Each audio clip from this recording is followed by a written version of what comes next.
Hey everyone, and welcome back to the channel. And today I thought I'd do a little follow-up to a live stream that got pretty heated, to say the least. And I'm going to provide links in the description box below for you to check it out. If you haven't already seen it, I would highly recommend that you do so. And amidst a lot of what was said, there was a statement, or let's say an argument about age gap relationships. And the argument was put forward that it's very normal to see, older men with younger women when it comes to marrying down and settling down. And the people on the panel cited anecdotal evidence to support this. And on the show, I actually did refute those claims, say, I'm sure I've seen the data previously, and that's not the case. Most of the time, people marry within their age range, typically a 3 to 5 year gap max. Now, I did agree that, yes, it's true. Men typically marry younger women. But again, when it comes to this massively long age gap relationship, no, that's not the case. That's an outlier that I see usually in the press and the news. Maybe have some family members, but they're usually, there's always some sort of qualifying statement. It's usually men who are typically rich, wealthy, or famous, or have some, it's always that kind of element to it as the reason why it's the case. And I thought, you know what? Why don't I do something that I've not done in a while, I've been lacking on, and that is provide a video that shows actual data and stats. So here you go. That's what we're here today for. Now, in the first chart on the screen that you can see, it indicates the age difference in same-sex marriages now in the US in 2017. Now, when you break it down, what does it show? It shows that 75% or nearly 75% of marriages of when the husband and wife are roughly between a 5-year max difference. Now, again, yes, the man is usually older. I'm not going to disagree about that. I'm not going to say it. The stats are the stats. But that's a 3 to 5. That's a 5-year age difference. Not no 10, 15 years, 5 at the max. And if you look at it even further, the highest proportion of age gap relationship is 1 year. That's 33.9% of marriages in which the husband was only 1 year older than the wife. So this notion, this ideology that age gap relationships are the norm, I see it all the time, that's debunked. That's nonsense. Again, not to say it doesn't happen, but that's completely debunked. Most men and women, they actually desire and seek relationships within their same age range, usually because, again, you grow up together, usually because obviously you went to university around the same ages, you normally hang around people around your same age range. So this idea that all these men all out here dating with women 20 years, they're junior, 10 years plus years, that is nonsense. They're outliers. And again, like I said, it's not to say that it doesn't exist, but again, look at the stats. In the instance where men are 10 years older than their spouse, it only accounts for 7.6%. And again, we know why this is the case in the main. Not all, but in the main. It's usually because of financial incentives. Again, like I said, not all, but that's in the main. Now, I know this is a US stat chart. It says there on the top of it, if you can see on the graphic. However, if you look at the bottom, there's a line that says something, and I put it on there just to make sure. It says the data in the UK and Australia show an almost identical pattern.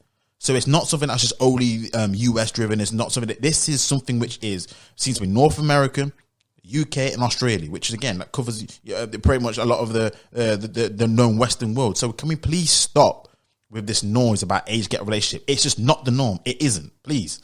But here's the thing. I actually know the reason why this was a widely held belief system, and it's because of the demographics of the people involved in talking about it. So what do I mean? Now, in the UK, we all know this.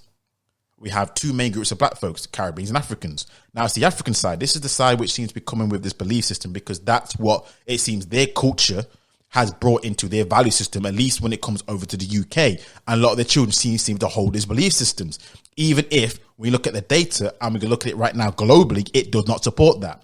So look at the chart now on the screen. You can see the regions. It's broken down by all the regions in which you see age gap relationships. And I've filtered it by the highest to the lowest. And what do you see? You see West Africa at the top, but even still, all of Africa is at the top. Whereas you go below, go to the bottom of the charts where you see the lowest age gap differences. You see the Caribbean, you see Europe, North America, Australia, New Zealand. It's pretty much the whole globe, because the difference between Africa and the rest of the world is pretty much, it's vast. And we're going to go into some of the countries. When we look at some of the countries and how it's split, you can just see exactly, there's a reason why. There's two theories, or there's two beliefs that I have. This is my opinion now, that I believe this is the reason why it happens in Africa as opposed to other nations. Now, the first one is obvious, the financial factor. These are third world poor nations. And what do we know about men and what they actually, one of the things that they use to attract women? They use money as bait.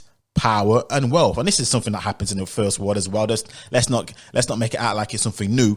But in Africa, it's going to be easier for that to take place because you have extreme poverty, you have high inequality, you have high differences between what's rich, what's poor. So it's not difficult for anyone who has a little bit of something just to be able to use that as control measures, as a bait factor. Because if a woman needs provision, because at the end of the day, these are third world poor nations, then yes, they're going to be attracted to a guy who's older. They're going to be attracted to a guy who has, a bit of provision, more power, more wealth, status, all that good stuff will be heavy in these nations. And it's not, that's why I understand why, again, people, they travel abroad or they leave the continent and they go to the UK, the US, Canada, Australia. They get a bit of money, they come back and they're pretty much balling. So what do you think is going to happen? They're going to be seen as, guess what?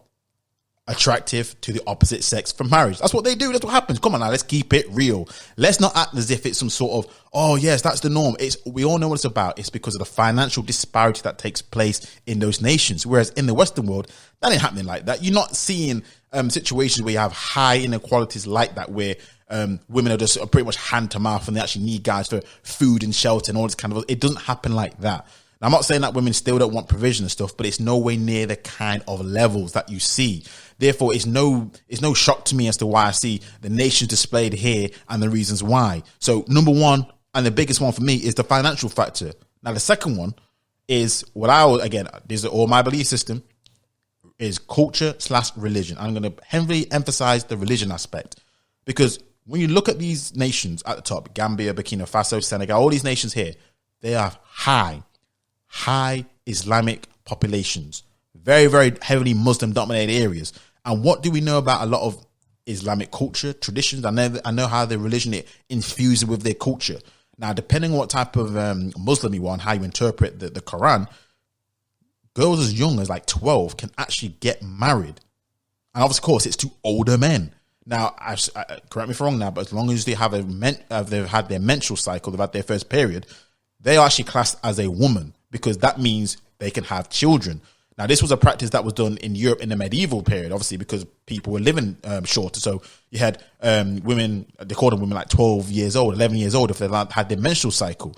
But a lot of these cultural, that we would call them old school traits, still exist in a lot of these Muslim territories.